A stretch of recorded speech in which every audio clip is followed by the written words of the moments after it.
الحمد للہ رب العالمین والصلاة والسلام علی سید المرسلین اما بعد فاعوذ باللہ من الشیطان الرجیم بسم اللہ الرحمن الرحیم الصلاة والسلام علیک یا رسول اللہ وعلی آلک واصحابک یا حبیب اللہ الصلاة والسلام علیک یا نبی اللہ وعلی آلک واصحابک یا نور اللہ۔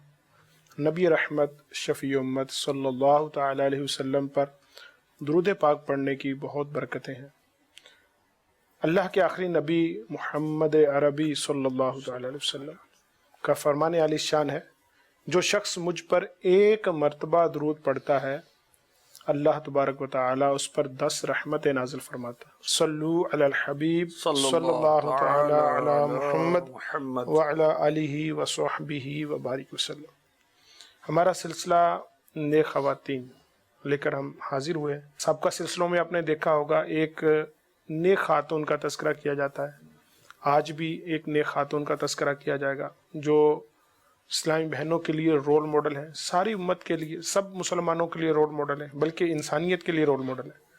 تو ان ہستیوں کی زندگیوں کو پڑھنا، ان کے بارے میں معلومات لینا، یہ کامیابیوں کے لیے مشعل راہ ہے۔ اللہ تعالیٰ ہمیں ان نیک خواتین کو پڑھنے، ان کے بارے میں سیکھنے، ان کے فرامین پر عمل کرنے کی توفیق عطا فرمائے۔ آج پہلے کی طرح نگران پاکستان انتظامی کابینہ حاجی محمد شاہد اتاری مدہ ذیل العالی ہمارے ساتھ ہیں۔ آج کس نیک خاتون کا تذکرہ ہوگا، انہی کی طرف چلتے ہیں۔ بسم اللہ الرحمن الرحیم۔ اللہ تبارک و تعالی کے نبی کی زوجہ محترمہ ماشاء اللہ، اور اللہ کے نبی کی والدہ، یہ ایسی عظیم ہستی ہیں، نام مبارک بھی بڑا پیارا، صورت بھی بہت پیاری، سیرت بھی بہت پیاری، واہ، کیوں نہ ہو کہ نبی کی والدہ بے شک، نبی کی زوجہ حضرت سیداتنا سارہ رحمۃ اللہ تعالی علیہا، یہ حضرت ابراہیم خلیل اللہ علی نبینا علیہ الصلاۃ والسلام کی زوجہ محترمہ ہیں، اور حضرت اسحاق علیہ السلام کی والدہ ہیں۔ حضرت اسحاق، حضرت یعقوب، حضرت یوسف علیہ السلام، یہ سب ان کی اولاد میں سے ہیں۔ یعنی بنی اسرائیل، جی، انبیاء حضرت یعقوب علیہ السلام کی اولاد کو بنی اسرائیل کہتے بنی ہیں۔ اسرائیل کہتے ہیں۔ اور ان کی شان و عظمت بہت زیادہ ہے، اور جیسے مردوں میں حضرت یوسف علیہ السلام کا حسن مشہور ہے، بہت حسین تھے، تو یوسف علیہ السلام بھی آپ کی اولاد میں سے ہیں، اور عورتوں میں سب سے زیادہ حسین و خوبصورت آپ تھیں۔ بلکہ کہا جاتا ہے کہ یوسف علیہ السلام کا جو حسن ہے وہ اپنی دادی حضرت سارہ رضی اللہ تعالی عنہا سے ہے۔ جی، ان کی میراث میں سے حصہ پایا انہوں نے۔ صحیح، جی، مزید عرض کروں؟ جی ارشاد فرمائیے، منتظر ہیں کہ آپ مزید بتائیں گے۔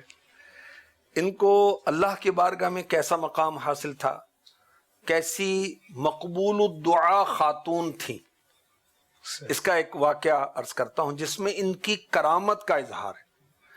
حضرت ابراہیم خلیل اللہ علی نبینا علیہ الصلاۃ والسلام کے ساتھ آپ کا سفر تھا، تو کسی ظالم بادشاہ نے ان پر دست درازی کرنی چاہی۔ حضرت ابراہیم علیہ السلام ایسے مشکل وقت میں نماز میں مشغول ہو گئے۔ اب اللہ کے نیک بندے اور اللہ کی نیک بندیاں جب مشکل آتی ہے، وَاسْتَعِينُوا بِالصَّبْرِ وَالصَّلَاةِ، وہ صبر اور نماز سے مدد حاصل کرتے ہیں۔ تو حضرت ابراہیم علیہ السلام نماز میں مشغول ہوئے، وہ بادشاہ بد کردار تھا، اس نے حضرت بی بی سارہ رحمۃ اللہ تعالی علیہا بہت حسین و جمیل تھی، تو آپ پر دست درازی کرنی چاہیے، تو آپ نے اللہ کی بارگاہ میں دعا کی کہ یا اللہ مجھے اس سے بچا اور یہ مجھ پر غلبہ نہ پائے۔ اور جیسے ہی آپ نے دعا کی تو یہ گرا، اس پر فالج کا اٹیک ہو گیا اور یہ مفلوج ہو گیا، اور اس کے ناک سے خرخراہٹ سی اس طرح کی آوازیں نکلنے لگی۔ تو اس نے پھر زاری کی آپ کی بارگاہ میں کہ اے نیک عورت، تو اللہ سے دعا کر کہ اللہ تعالیٰ مجھے اس مصیبت سے بچا دے، میں تجھ پر دست درازی نہیں کروں گا۔ آپ نے دعا کی کہ یا اللہ اگر یہ مر گیا تو لوگ کہیں گے کہ میں نے اس کو مار دیا، تو اس کو شفا دے دے۔ اچھا وہ ٹھیک ہوا. یہاں مفتی صاحب نے بڑی پیاری بات لکھی, مفتی احمد یار خان نعیمی نے, کہ اس ظالم بادشاہ نے خود اللہ سے دعا نہیں کی, اللہ کی ولیہ سے دعا کروائی. صحیح. تو اللہ کے نیک بندوں سے دعا کرواتے نا, نیک بیبیوں سے دعا کروائی جاتی ہے. بہرحال مگر جیسے ہی وہ ٹھیک ہوا اس نے پھر دست درازی کی کوشش کی. استغفر اللہ. پھر آپ نے دعا کی, اس کے ساتھ پھر یہ کیفیت ہوئی. چند بار ایسا ہوا تو پھر اس نے اپنے لوگوں کو بلایا, کہا کہ یہ تو کوئی جن عورت میرے پاس تم لے آئے ہو, اس کو لے جاؤ اور ان کو ہاجرہ بھی دے دو رحمت اللہ تعالی علیہ. حضرت بی بی ہاجرہ رضی اللہ تعالی عنہا بھی مظلومہ قیدی اس بادشاہ کے پاس تھیں, اور اس بادشاہ نے ان کے ساتھ بھی دست درازی کی کوشش کی تھی, اور اس وقت بھی اس کے ساتھ یہی معاملہ ہوا تھا. تو اس نے آپ کو رخصت کیا اور بی بی ہاجرہ رحمت اللہ تعالی علیہ بھی ساتھ میں کر دی. اب جب حضرت بی بی سارہ رحمت اللہ تعالی علیہ ابراہیم علیہ السلام کے پاس آئیں تو ابراہیم علیہ السلام کو سارا معاملہ بتایا, تو آپ نے اللہ تبارک و تعالی کا شکر ادا کیا. تو دیکھیں کہ اس میں کتنا پیارا ہمارے لیے درس ہے, سبق ہے, لیسن ہے, کہ جب کوئی مشکل آئے ہم اللہ کی بارگاہ میں دعا کریں.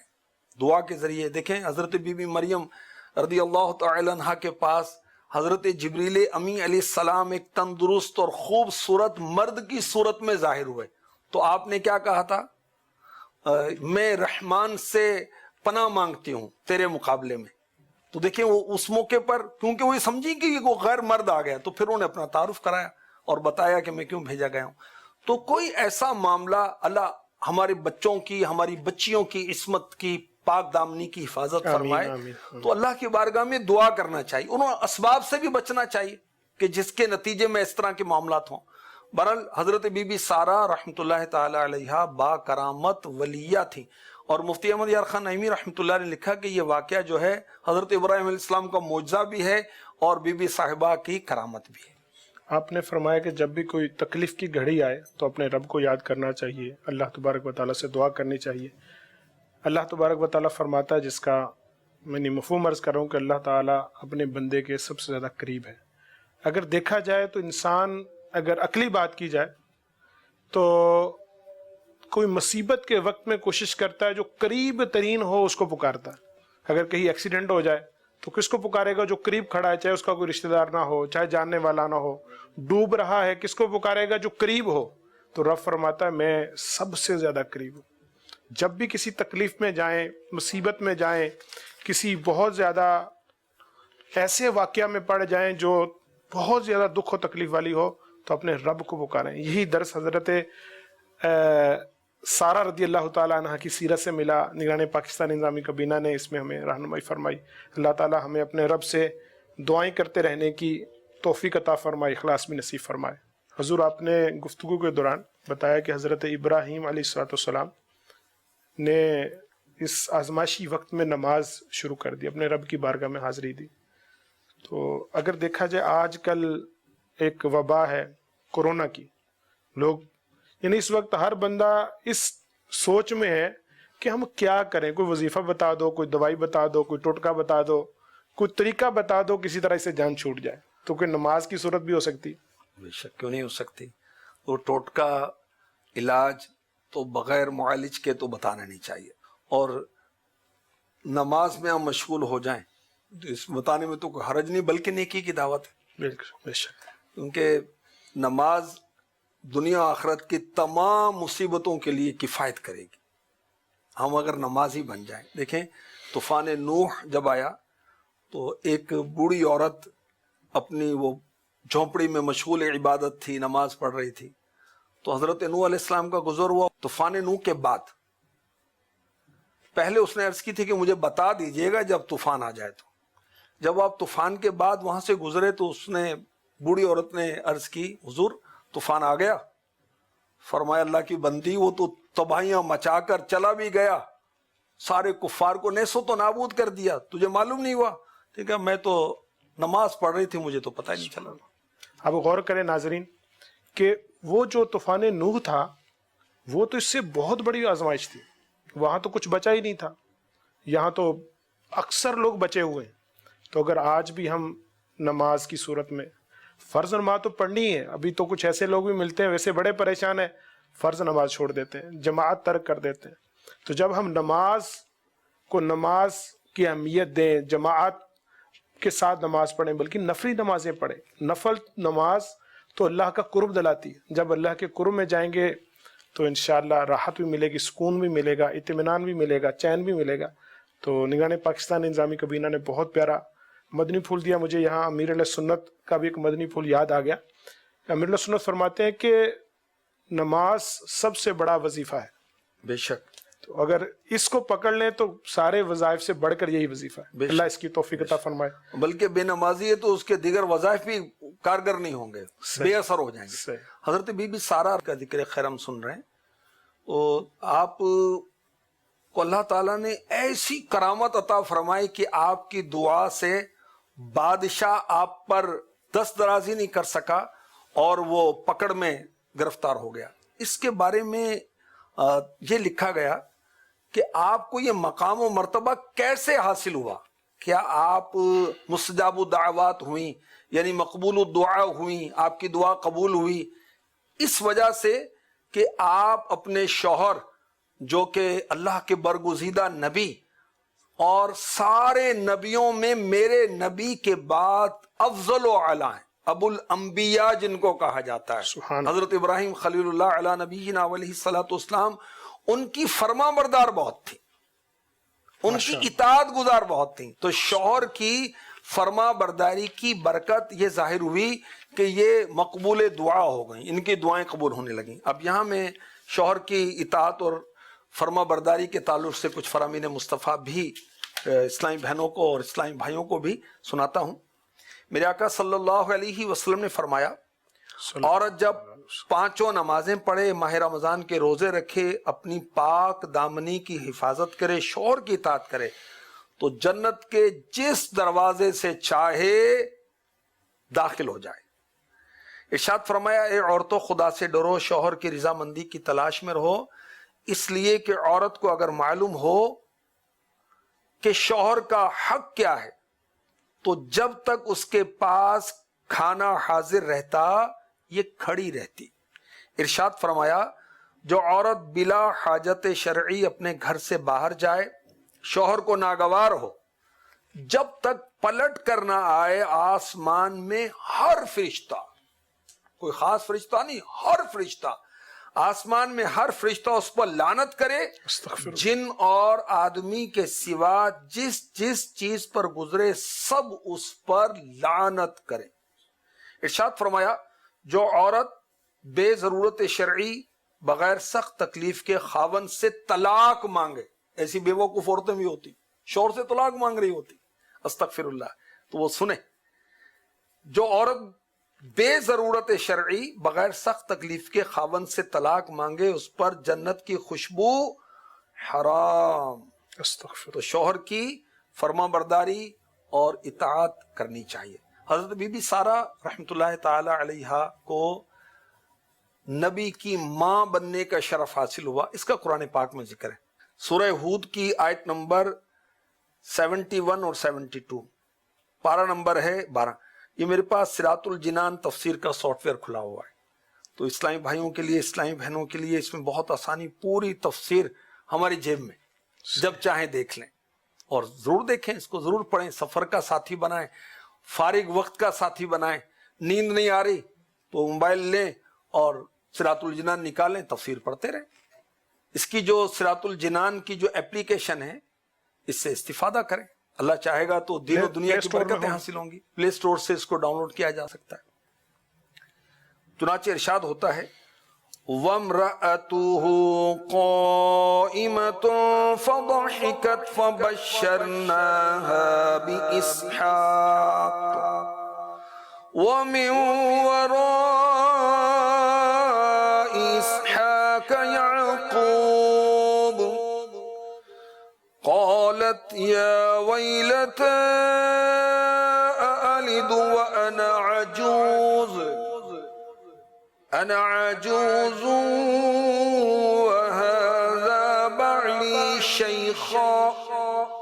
ان ذا لشیء عجیب.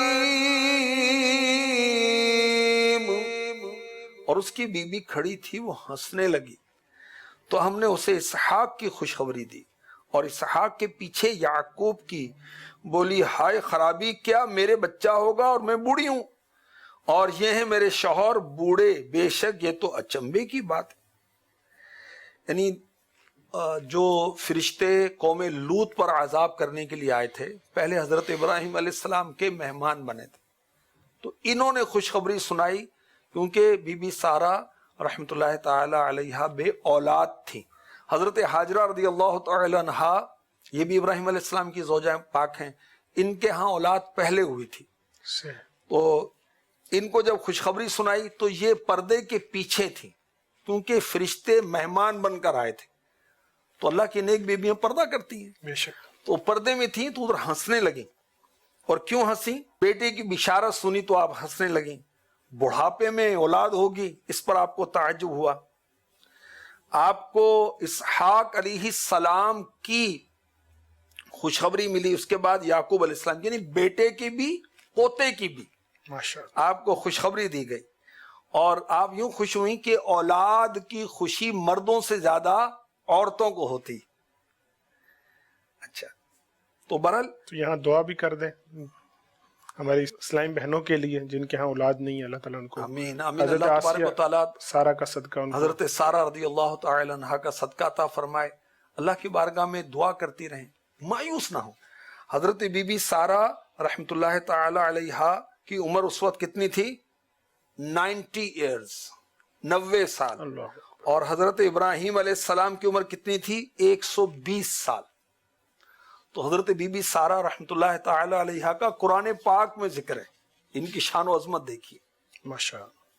ہمارے اس سلسلے میں اسلامی بہنیں اپنے مدنی منوں یا منیوں کے ذریعے سوالات بھیجتی ہیں، تو آج بھی کچھ سوالات آئے ہوئے ہیں، تو انشاءاللہ عز و جل سوال چلائے جائیں گے جس کا جواب نگران پاکستان انتظامی کابینہ ارشاد فرمائیں گے.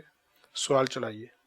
السلام علیکم ورحمۃ اللہ وبرکاتہ. وعلیکم السلام ورحمۃ اللہ وبرکاتہ. میرا نام حلیمہ طاریہ ہے، میں واربٹن سے بات کر رہی ہوں. سوال ہے کہ اپنی پڑوسن کو کس طرح نیکی کی دعوت دی جائے؟ اپنی پڑوسن کو کیسے نیکی کی دعوت دی جائے؟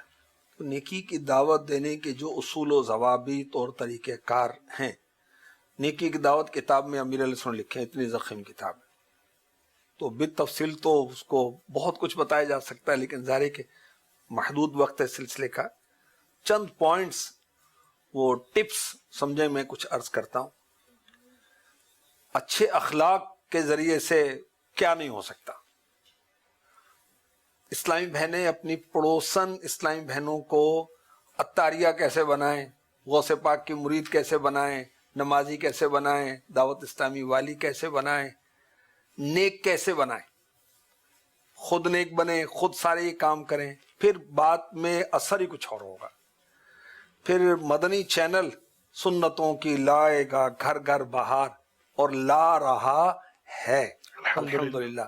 مدنی چینل سے بیک وقت بچے بچیاں، اسلامی بہنیں، اسلامی بھائی، غیر مسلم بھی فائدہ اٹھا رہے. قبول اسلام کا شرف حاصل ہو رہا ہے، اس سے بڑا فائدہ کیا ہوگا بھائی؟ بے شک. تو مدنی چینل دیکھنے کی دعوت دیں. امیر علیہ سنت کے کتب و رسائل کا سلسلہ رہتا ہے. اب کتابیں تو ہر ایک پڑھے، ضروری نہیں ہے، سستی ہوتی ہے. جو بکلیٹ ہوتے ہیں، چھوٹے چھوٹے رسائل وغیرہ ہوتے ہیں، وہ بھیجے جائیں. لیکن پہلے کچھ محبت پیدا ہوگی، پھر ہماری بات اس کے دل میں اثر کرے گی. ماہنامہ فیضان مدینہ پڑھ کر ان کو دے دیں. بالکل دیں، پڑھے بغیر بھی دے سکتے ہیں، صحیح. اس کی بکنگ بھی کروائی جا سکتی ہے. اسلامی بہنوں کے اجتماع ہمارے پاکستان میں اب تو لاک ڈاؤن سچویشن کی بنا پر وہ ترکیب نہیں ہے. جب حالات بہتر ہوں گے انشاءاللہ پھر اجتماع شروع ہوں گے. 7,000 سے زیادہ مقامات پر اسلامی بہنوں کے اجتماع ہوتے ہیں.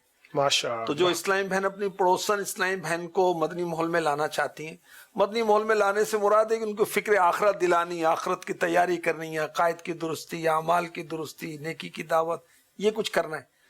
تو ان کو آپ اجتماع کی دعوت دیں.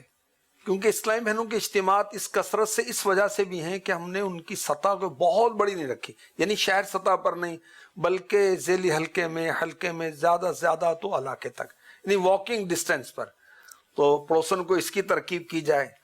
پھر الانسان عبد الاحسان، یہ احیاء العلوم میں نے پڑھا تھا، انسان احسان کا غلام۔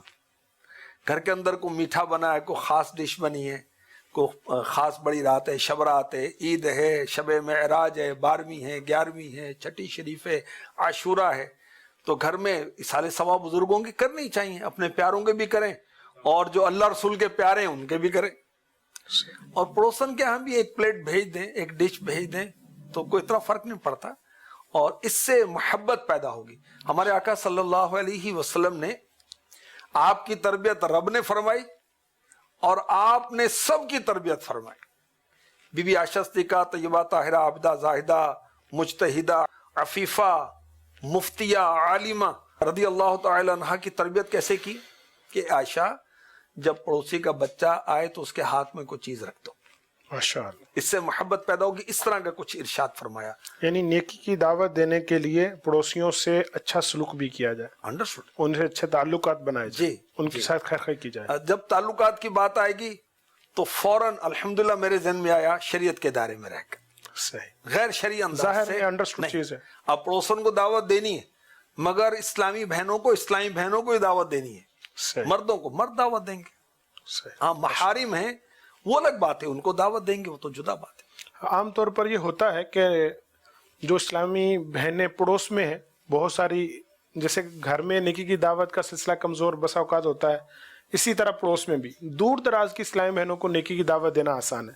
اب پڑوس میں معاملہ یہ ہے کہ اب کچھ نہ کچھ اتنی اپنائیت بعض کی نہیں ہوتی، بعض حقوق تلفی کا صورت بن جاتی ہو، تو اگر کسی کے اندر پڑوسن کو نیکی کی دعوت دینے کا جذبہ ہے تو یہ بات لازم ہے کہ آپ پڑوسیوں کے حقوق کا بھی خیال رکھیں۔ جب آپ ان کے حقوق کا خیال رکھیں گے وہ آپ کی نیکی کی دعوت کو زیادہ قبول کریں گے۔ جی۔ اگر حقوق تلف کر رہے ہیں اور نیکی کی دعوت دے رہے ہیں تو یہ کیسی نیکی کی دعوت وہ قبول کریں کہ ان کا حق اب تلف کر رہے ہیں۔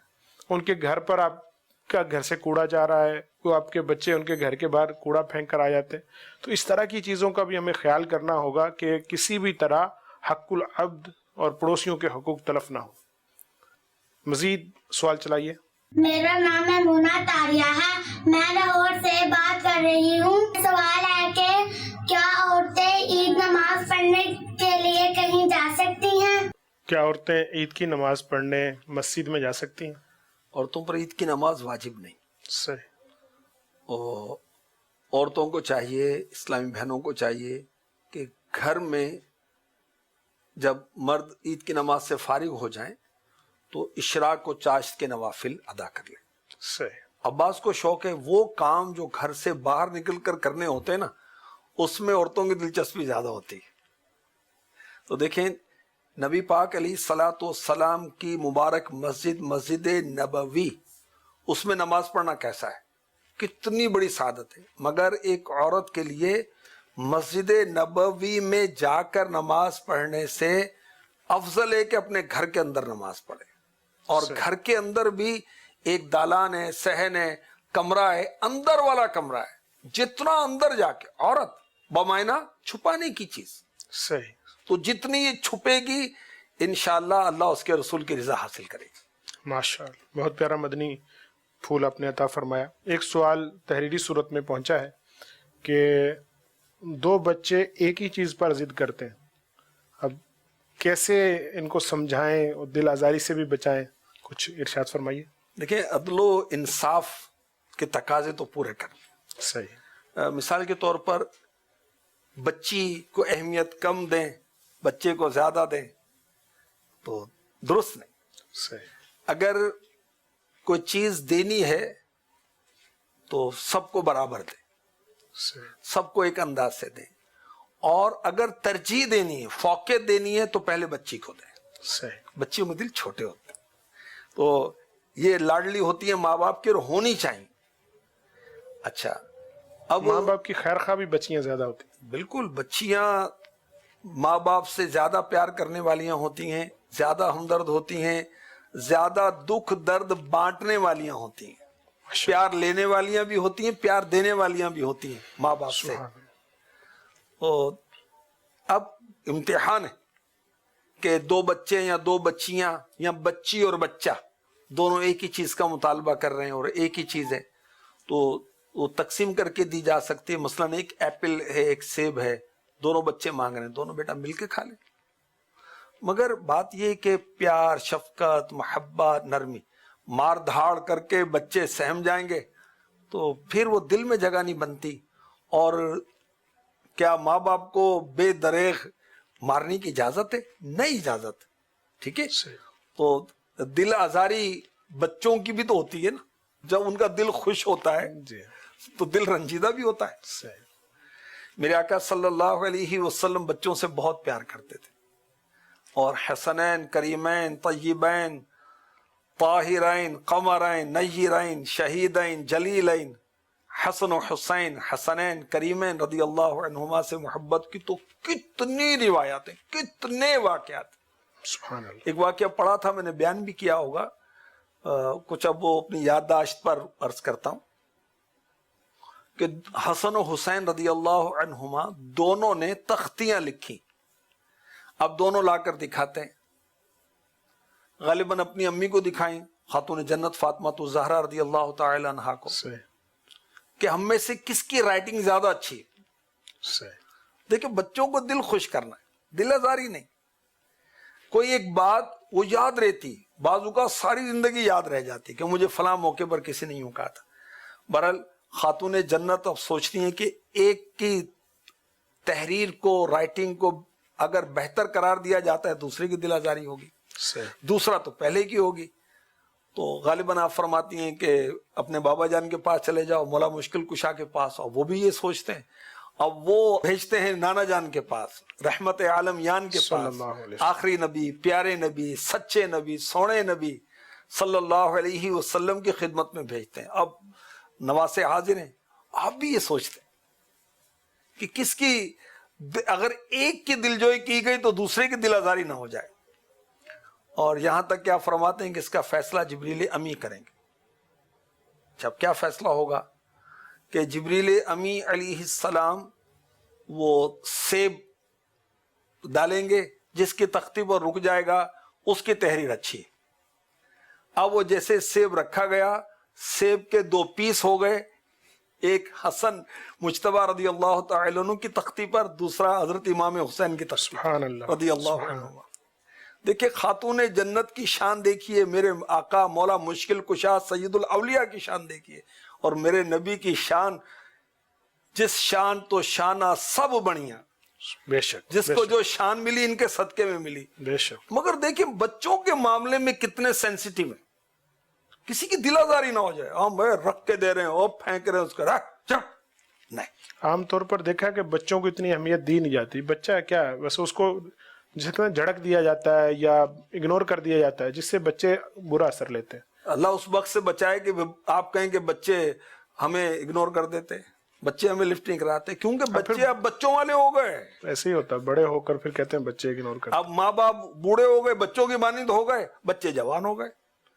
تو بہرحال بچوں کو کسی بات کو بھی اگنور کرنا، دل آزاری کرنا، خام خواہ اس کو جھڑکتے رہنا، اور اگر ایسا ہو جائے، انسان ہے تو معافی مانگنے میں کیا حرج؟ بچوں سے کیا حرج؟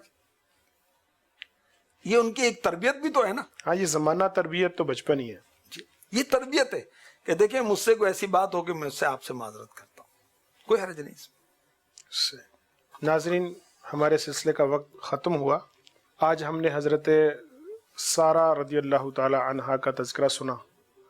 آپ کی عظمت، آپ کی رفعت، اور آپ کی حضرت ابراہیم علیہ السلام کی صحبت میں رہ کر جو آپ کے کمالات ہیں، آپ کی کرامات ہیں، ان کا تذکرہ ہوا. اور آپ کے خاص کر یہ بھی تذکرہ ہوا کہ آپ اپنے شوہر اللہ کے خلیل حضرت ابراہیم کی کس طرح اطاعت کرتی تھی. اور پھر یہ مدنی پھول بھی ملے کہ ایک عورت کو اپنے شوہر کی اطاعت کرنے میں کیا کرنا چاہیے، اور اس کی کتنی اہمیت ہے اسلام کے اندر. اسلام کس قدر شوہر کے مینرز بیان کرتا، آداب بیان کرتا. تو جہاں پر میں اسلامی بہنوں کو توجہ دلاؤں گا کہ آپ اس چیز کا علم حاصل کریں کہ شوہر کے حقوق کیا ہیں. شوہر کو اس چیز کا علم حاصل کرنا چاہیے کہ بیوی کے حقوق کیا ہے. اسلام ہمیں دونوں کے حقوق بتاتا ہے. بسا اوقات علم حاصل کیا نہیں ہوتا، پھر وہ جھگڑتے رہتے ہیں یہ میرا حق ہے، وہ کہتا ہے میرا حق ہے. ویسے بھی اچھی بات یہ ہے کہ حق طلبی کی بجائے فرض کی ادائیگی کا ذہن ہونا چاہیے. میں اس کا فرض ادا کروں، اس کا حق ادا کروں، وہ میرا حق ادا کرے گا. تو یہ ایک اچھی سوچ ہے. اللہ تعالی ہمیں ان برگزیدہ ہستیوں کے نقش قدم پر چلنے کی توفیق عطا فرمائے. آمین بجاہ النبی الامین وصلی اللہ تعالی علیہ وآلہ وسلم.